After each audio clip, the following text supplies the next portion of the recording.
So James, we worked together for a good few years now. I've seen your business grow significantly throughout that time frame. I think there's a couple of key areas I'd like to talk about. One around your client strategy, and two around the people development and the people leadership side. Yeah. Your client base has changed significantly, and so has your team and your structure. How would you describe the support you've received around your client strategy? Yeah, I mean, look, so you're absolutely right. When we first came into the business, we were working with lots of different clients on quite a transactional basis. And I think one of the biggest things that you always sort of said to me around your experience was, how do you get more sticky with a client? How do you build and engage clients long term? And what can our client strategy about working with them in different areas? From the background that you've had. So, a testament to yourself and the support we received. You actually came to meetings with me. We came to pitches together. I think you even went to a pitch when I wasn't there. Yeah.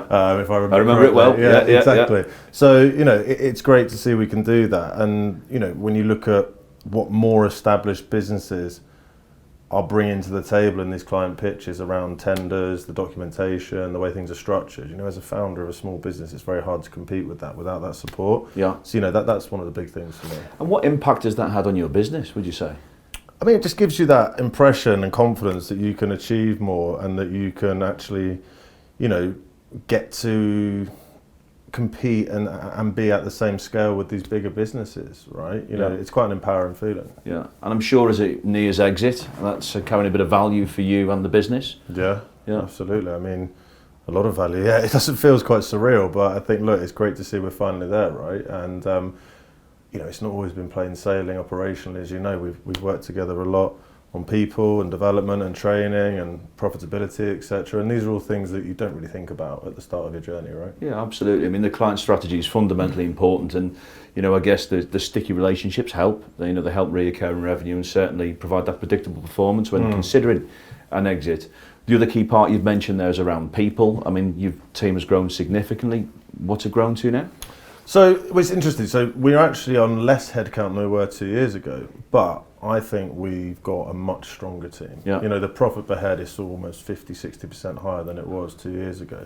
And it's not that these people weren't good, it's just that I think, as I said previously, we tried to grow in too many different areas too quickly. And now what we've done is sort of really bring that expertise and really channel it into the areas where we're known for as a brand. So, that's a big lesson. This isn't a simple journey where it becomes 1 employee, 2 employees, 4, 6, 10.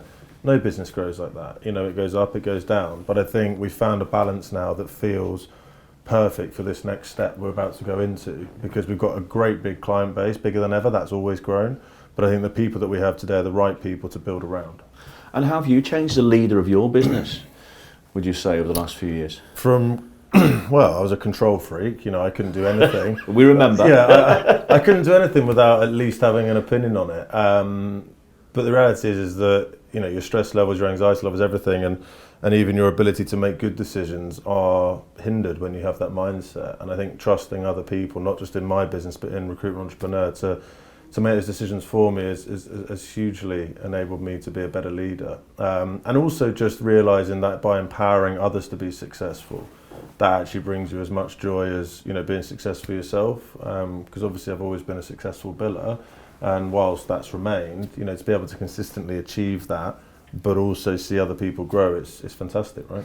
And how would you say we've helped on that journey of developing your team, developing your people, and you developing fundamentally as a leader in the business? I mean, look, there's been so many, training sessions and different channels around training and development, from on-the-desk training to doing, management programs, to doing very specific operational, on-the-desk pieces with specific parts of the business. And that's what makes it great, because it's all tailor-made for each individual. And whilst you have a portfolio of how many consultants now? 176 today. Yeah, 176. My consultants are still as important, and you've actually come, and even Abid's come, to the business, to our office, and work with us on a one-on-one basis. Yeah, I mean, James, it's been fantastic to watch your business grow, see the development and the change over the years in terms of people, leadership and client base, and I wish you all the very best for the future. Thanks, Greg. Same. Really appreciate the support. Pleasure.